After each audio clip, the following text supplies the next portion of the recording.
Amém, irmãos. Aleluia. Jesus é o Senhor. Nós vamos desfrutar da mensagem dessa semana que diz respeito à obra de fé, tá certo? O título da mensagem é A Obra de Fé. Aleluia, Senhor Jesus. Primeiramente, nós vamos desfrutar, da porção em Efésios 1, versículos 9 e 10. Diz assim: desvendando-nos o mistério da sua vontade, segundo o seu beneplácito que propuser em Cristo, de fazer convergir nele, na dispensação da plenitude dos tempos, todas as coisas, tanto as do céu como as da terra. Nesse versículo, a palavra convergir no grego é nakephalaiomai, que significa colocar todas as coisas sobre um princípio unificador.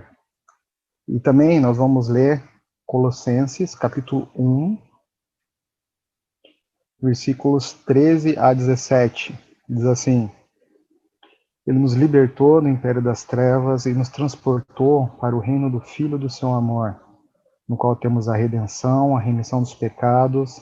Esta é a imagem do Deus invisível, o primogênito de toda a criação, pois nele foram criadas todas as coisas nos céus e sobre a terra, as visíveis e as invisíveis, sejam tronos, sejam soberanias, quer principados, quer potestades.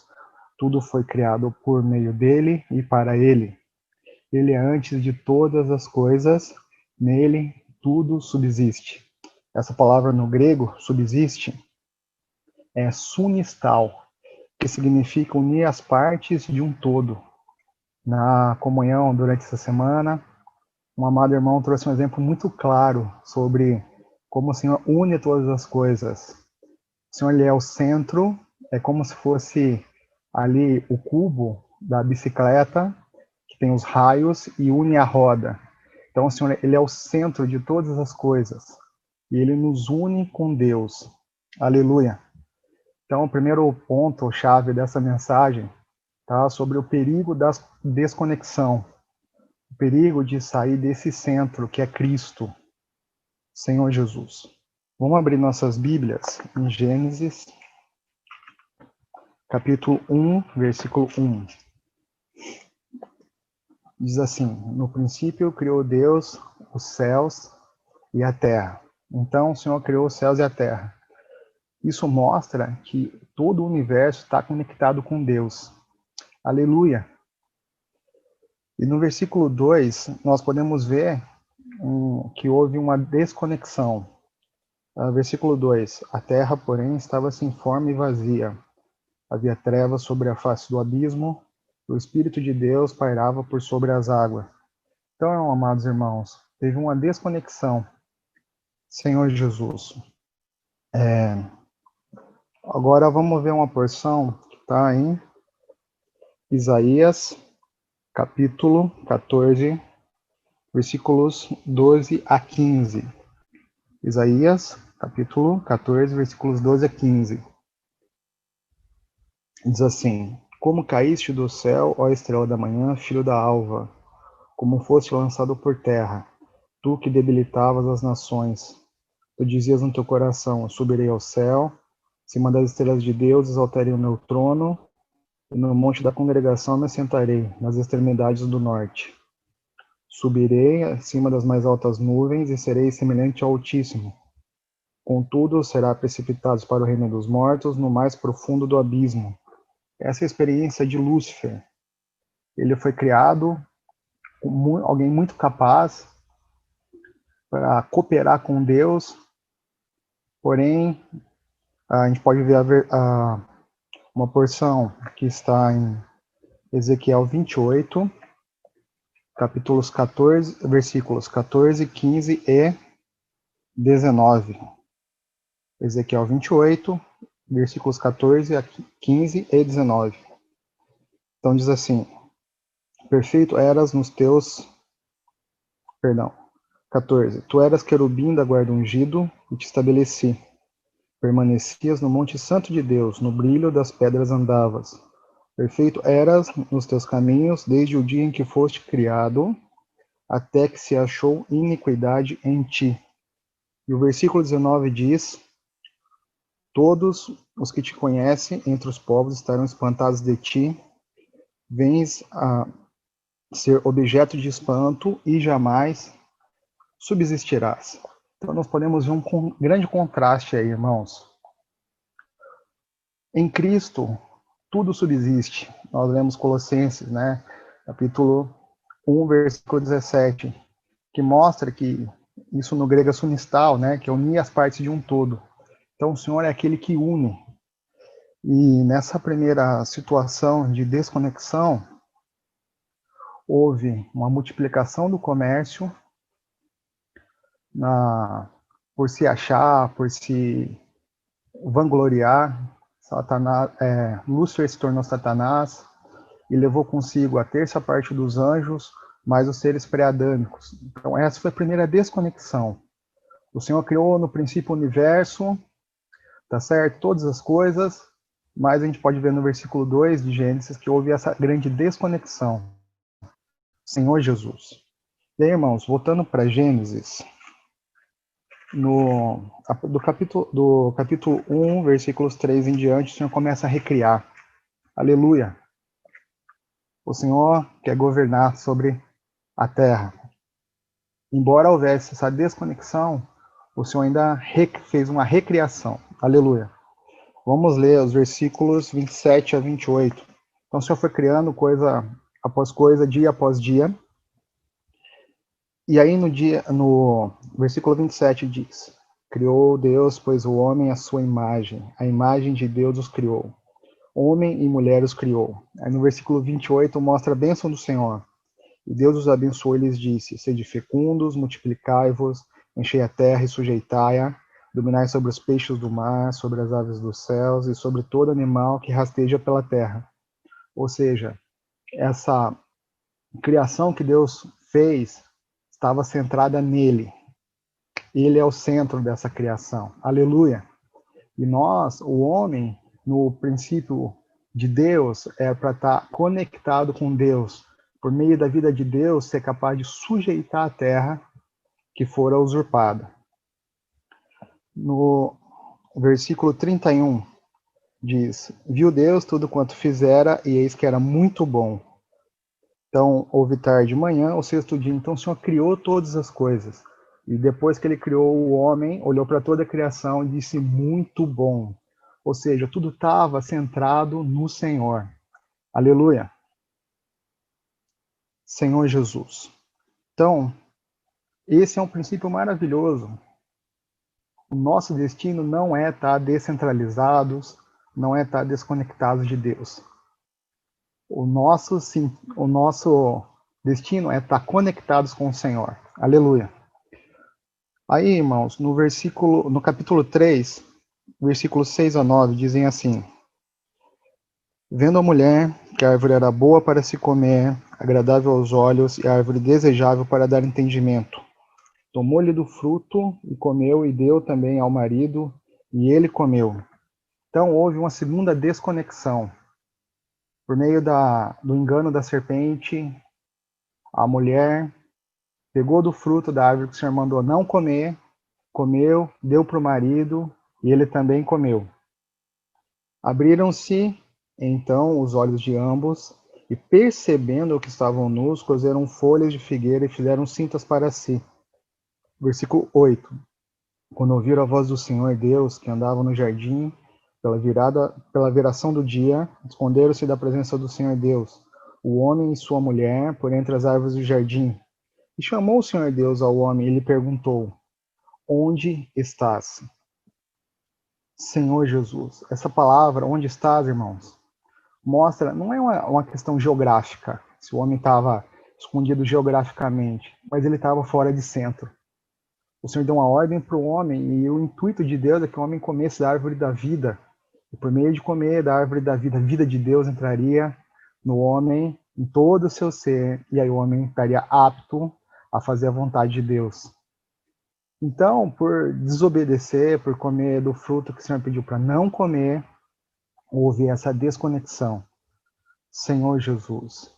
Ó Senhor Jesus. Então aí teve consequência, o homem foi expulso do jardim, Porém, ainda havia no homem um certo temor a Deus. Então, nós vamos ver alguns versículos.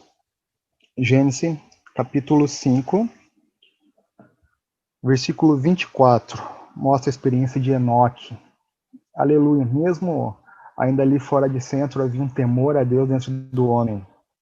Versículo 24, andou Enoque com Deus e já não era, porque Deus o tomou para si.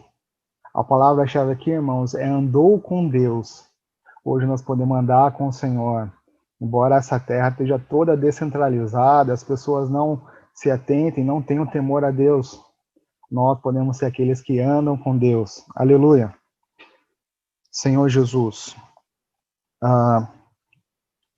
No capítulo 6, mostra uma questão aqui. Versículo 1, como se foram multiplicando os homens na terra, lhes nasceram filhas, vendo os filhos de Deus que as filhas dos homens eram formosas, tomaram para si mulheres, as que entre todas mais lhe agradaram. Então disse o Senhor, o meu espírito não agirá para sempre no homem, pois este é carnal, e os seus dias serão 120 anos. Então a consequência do homem estar desconectado de Deus, o homem está em degradação. Houve essa mistura de raças entre anjos, né, e as filhas dos homens, produzindo gigantes, toda essa confusão, e a terra estava totalmente tomada pela violência e corrupção. No versículo 5 diz, viu o Senhor que a maldade do homem se havia multiplicado na terra, e que era continuamente mal todo o desígnio do seu coração. Então se arrependeu o Senhor de ter feito o homem na terra, isso lhe pesou no coração. Então, o intuito de Deus é que o homem estivesse conectado, mas o homem desconectado de Deus se degradou cada vez mais, a ponto do Senhor se arrepender. Senhor Jesus, no versículo 7 diz, disse o Senhor, farei desaparecer da face da terra o homem que criei, o homem, o animal, os répteis e as aves dos céus, porque me arrependo de os haver feito. Porém, amém, versículo 8, porém Noé achou graça diante do Senhor. Hoje, irmãos, embora o mundo esteja tão caótico, nós podemos ser aqueles que têm graça diante do Senhor. O Senhor Jesus está voltando. Aleluia. Então nós podemos ser aqueles que acham graça na volta do Senhor, que não apenas esperam com medo da salvação não estar completa, mas ser aqueles que amam a volta do Senhor, aqueles que cooperam com a volta do Senhor. Aleluia. Senhor Jesus. E aí no versículo 9 diz que sobre Noé. Eis a história de Noé. Noé era um homem justo e íntegro entre os seus contemporâneos. Noé andava com Deus. E por ele andar com Deus, o Senhor salvou ele e a sua família. Amados irmãos, se hoje nós andarmos com o Senhor, a salvação vai chegar em nós e na nossa casa. Não importa como está o mundo, nós podemos estar conectados com Deus. Aleluia. Então houve dilúvio, irmãos, e toda aquela geração se foi, apenas Noé e sua família foram salvos. No capítulo 10 de Gênesis, nós podemos ver que muito pouco tempo após o dilúvio, o homem ainda desconectado de Deus se degradou ainda mais. No capítulo 10, versículos 8 a 10, diz assim, Cuxi gerou a Nimrod, o qual começou a ser poderoso na terra. Foi valente caçador diante do Senhor. Daí dizer-se, como Nimrod, poderoso caçador diante do Senhor. O princípio do seu reino foi Babel, Ereque, Acade e Calné, na terra de Sinar. Daí ele foi instituindo um governo humano, um governo independente de Deus. Olha que situação lamentável, irmãos. Por estar longe de Deus, por estar desconectado de Deus. O homem foi se degradando e começou a criar um governo paralelo ao governo de Deus. Senhor Jesus, no capítulo 11, né, versículos 1 a 4, mostra a questão de eles construírem uma torre. Porque se o Senhor trouxesse as águas do dilúvio novamente, eles estariam ali tranquilos. Então, todo o intuito desse reino, do governo humano, é tornar célebre o nome do homem e tornar o homem cada vez mais independente de Deus. Senhor Jesus. Irmãos, vendo esse quadro, nós podemos nos perguntar: onde nós estamos hoje? O Senhor perguntou para Adão: onde estás?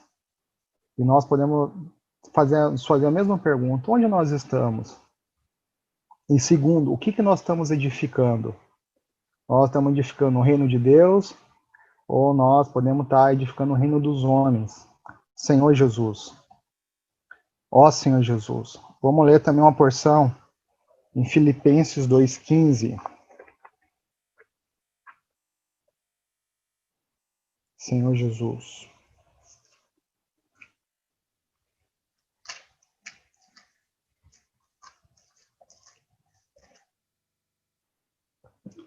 Aleluia. Filipenses 2,15.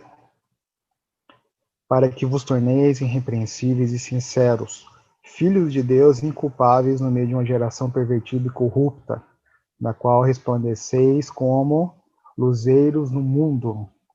Embora o quadro hoje não seja tão diferente de Gênesis 6 e 11, nós podemos ser aqueles filhos de Deus inculpáveis no meio dessa geração, irmãos. Podemos estar conectados com Deus. Agora a gente vai ver, segundo ponto-chave dessa mensagem, que é a conexão pela fé. Amém? Vamos abrir nossas Bíblias em Romanos, capítulo 5, versículo 1 e 2 diz: Justificados, pois, mediante a fé, temos paz com Deus por meio de nosso Senhor Jesus Cristo, por intermédio de quem obtivemos igualmente acesso pela fé a esta graça na qual estamos firmes e gloriamo-nos na esperança da glória de Deus. Prosseguindo aqui, os versículos 8 a 11 mostram o que o Senhor fez por nós, como que essa fé chegou até nós. Mas Deus prova o seu próprio amor para conosco, pelo fato de ter Cristo morrido por nós, sendo nós ainda pecadores. Logo, muito mais agora, sendo justificados pelo seu sangue, seremos por ele salvos da ira. Porque se nós, quando inimigos, fomos reconciliados com Deus, mediante a morte do seu Filho, muito mais, estando já reconciliados, seremos salvos pela sua vida. Então a obra do Senhor nos reconectou com Deus. Aleluia! Não tinha nenhuma esperança para nós, amados irmãos. Mas quando o Senhor Jesus veio por nos amar, se entregou por nós, nos justificou, isso não é por atos, não é por ser bonzinho, não é por um esforço, mas é pela fé. Nós somos justificados pela fé. Aleluia. Senhor Jesus. E aí no capítulo 10 de Romanos, uma porção já bastante conhecida nossa, versículos 8 a 13, dizem assim: Porém que se diz, a palavra está perto de ti, na tua boca e no teu coração, isto é, a palavra da fé que pregamos. Então a palavra, ela é esse veículo que leva a fé, que é o próprio Senhor, para dentro de nós. Aleluia. Se com a tua boca confessares Jesus como Senhor, e em teu coração creres que Deus o ressuscitou dentre os mortos, serás salvo. Então a boca está conectada com o coração. Porque com o coração se crê para a justiça, e com a boca se confessa a respeito da salvação. Porquanto a Escritura diz: todo aquele que nele crê não será confundido. Ou seja, a palavra, como esse veículo, leva a fé para dentro de nós. E aí, quando nós cremos, quando nós recebemos essa fé, que a princípio é objetiva, ou seja, uma verdade absoluta e fora de nós, quando nós cremos, ela se torna subjetiva. Ela se torna parte do nosso interior, se torna a nossa constituição. Ou seja, não é só algo externo, mas passa a fazer parte de nós. Aleluia. Senhor Jesus, pois não há distinção entre judeu e grego, uma vez que o mesmo é o Senhor de todos, rico para com todos que o invocam. Versículo 13, porque todo aquele que invocar o nome do Senhor será salvo. Amém? Então, quando nós invocamos, somos salvos. E aí, irmãos, No versículo 17 diz: e assim a fé vem pela pregação, e a pregação pela palavra de Cristo. Aleluia. Então, por ouvir, essa palavra entra em nós. Então, nós precisamos estar com nossos ouvidos bem atentos à palavra do Senhor. Vamos ler uma porção que fala sobre isso. Mateus 13.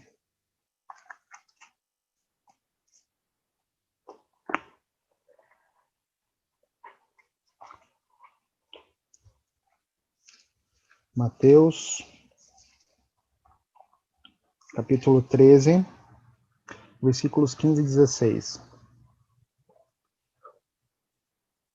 Porque o coração deste povo está endurecido, de mau grado ouviram com os ouvidos e fecharam os olhos, para não suceder que vejam com os olhos, ouçam com os ouvidos, entendam com o coração, se convertam e sejam por mim curados. Então isso mostra todo o processo que a palavra faz no nosso interior. Ali, nesse contexto, os discípulos o Senhor estava explicando para os discípulos por que as multidões não conseguiam absorver a palavra de Deus. A palavra que o Senhor Jesus estava falando. Que tal nós falarmos para quem está do nosso lado? Se você não estiver com ninguém, fala para você o versículo 16, amém? Bem-aventurados, porém, os vossos olhos porque veem, e os vossos ouvidos porque ouvem.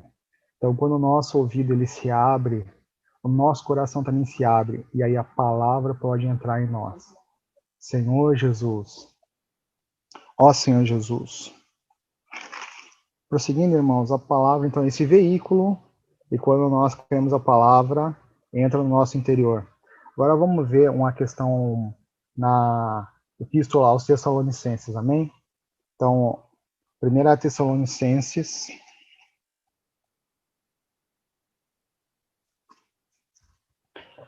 capítulo 1, versículos 2 e 3. Mostra a experiência de Paulo dando testemunho sobre os irmãos. Damos sempre graças a Deus por todos vós, mencionando-vos em nossas orações, e sem cessar, recordando-nos diante do nosso Deus e Pai, da operosidade da vossa fé, da abnegação do vosso amor e da firmeza da vossa esperança em nosso Senhor Jesus Cristo. Então, ali, a operosidade da fé pode ser traduzida por obra da fé. Então, eles não apenas receberam a palavra, mas essa palavra pôde ser recebida no coração e produziu a obra da fé. E essa obra da fé neles, no viver deles, no viver diário, produziu a abnegação do vosso amor, ou seja, o labor de amor, e também a firmeza, né, da esperança, ou a perseverança da esperança. Então, essa palavra não ficou só fora dos irmãos, mas produziu algo no interior deles. Mas, irmãos, hoje a palavra que nós estamos ouvindo do Senhor, tudo aquilo que o Senhor tem falado para nós, pode produzir algo muito forte em nós. Não apenas ser uma palavra que está fora, uma palavra objetiva, mas pode ser algo subjetivo em nós. Então, a grande pergunta, o que a palavra de Deus tem produzido em mim? Quando ouço, quando oro, quando tenho experiências, o que essa palavra tem produzido em mim? Prosseguindo aqui, irmãos, o versículo 5 diz: porque o nosso evangelho não chegou até vós tão somente em palavra. Então não foi só na palavra, mas sobretudo em poder, no Espírito Santo e em plena convicção. Assim como sabeis ter sido o nosso procedimento entre vós e por amor de vós. Senhor Jesus. Ó Senhor Jesus. E aí, na maneira prática, como que essa palavra repercutiu no viver dos irmãos? Versículos 8 e 9. Porque de vós repercutiu a palavra do Senhor. Não só na Macedônia e Acaia, mas também por toda parte se divulgou a vossa fé. Que fé é essa, irmãos? Não é a fé apenas objetiva, mas a fé subjetiva, entrando, né, a fé objetiva entrando no nosso interior, produzindo algo subjetivo, e aí no nosso viver, nas nossas ações, se torna objetivo para outras pessoas, que podem crer, e aí podem entrar subjetivamente também nelas. Senhor Jesus. Então, toda parte divulgou a vossa fé para com Deus, a tal ponto de não termos necessidade de acrescentar coisa alguma. Então, irmãos, amados irmãos, essa palavra que nós estamos recebendo do Senhor pode produzir algo em nós e pode repercutir não só aqui em Uberaba, pode ser toda a região do Triângulo, tá certo? Louvado seja o Senhor. Tudo depende, irmãos, como que está o meu coração ao receber a palavra. Se eu abro meus ouvidos, se a minha boca está conectada com o meu coração, se essa palavra, esse veículo que traz a fé, produz algo subjetivo em mim, se eu creio na palavra que o Senhor fala para mim, se isso produz algo no meu viver, se eu estou aberto ao Senhor me dar experiências com essa palavra, tudo isso vai produzir de maneira muito orgânica um resultado. No caso dos irmãos, foi em toda a região. Não apenas Paulo, quando foi lá, falou a palavra. Eles não apenas ouviram a palavra de uma maneira genérica, mas a palavra entrou e produziu algo. Louvado seja o Senhor, irmãos. Não importa como está a nossa situação, se isolados, se atribulados, essa palavra é poderosa para produzir algo em nós. Senhor Jesus. E aí, irmãos, por fim, né, em Hebreus, no capítulo 11, nós vemos em vários pontos o termo pela fé. Pela fé. Pela fé entendemos que foi o universo formado, pela fé os antigos obtiveram um bom testemunho. Então, o que que é? A fé é essa certeza de coisas que se esperam e convicção de fatos que nós não vemos. Então, quando nós recebemos essa fé no nosso interior, ela pode produzir muitas coisas. Louvado seja o Senhor. E tem uma porção, irmãos, em Hebreus 10, 36 a 39. Diz assim: com efeito, tendes necessidade de perseverança, para que, havendo feito a vontade de Deus, alcanceis a promessa. Porque ainda dentro de pouco tempo, aquele que vem virá e não tardará. O versículo 38 diz: todavia, o meu justo viverá pela fé. Então, essa é a expectativa de Deus em nós, que nós, como justos, vivamos pela fé. Se retroceder nele, não se compraz a minha alma. Aí no versículo 39 diz: nós, porém, não somos dos que retrocedem para a perdição. Somos, entretanto, da fé para a conservação da alma. Então, diga aí pro irmão que está ao seu lado. Nós, porém, não somos dos que retrocedem. Irmão, nós não somos dos que retrocedem. Embora passamos por dificuldades, tantas outras coisas, nós não somos dos que retrocedem. Aleluia. Nós somos, entretanto, da fé. Desses que a fé chega, que a fé entra no interior, que a fé produz algo. Louvado seja o Senhor. Amados irmãos, graças ao Senhor, hoje nós podemos receber essa palavra no nosso interior, que possa produzir algo, que na nossa semana possamos vivenciar a palavra, ter experiências, compartilhar essas experiências, edificar a igreja. Senhor Jesus. Amém. Então, esse é o encargo central dessa mensagem. Irmãos, o grande contraste, né? A primeira geração ali, e ainda hoje, no mundo, as pessoas estão desconectadas de Deus. Mas nós estamos conectados pela obra de Cristo, recebemos isso pela fé, e louvado seja o Senhor, porque essa fé pode produzir algo em nós. Ó Senhor Jesus. Amém. Louvado seja o Senhor.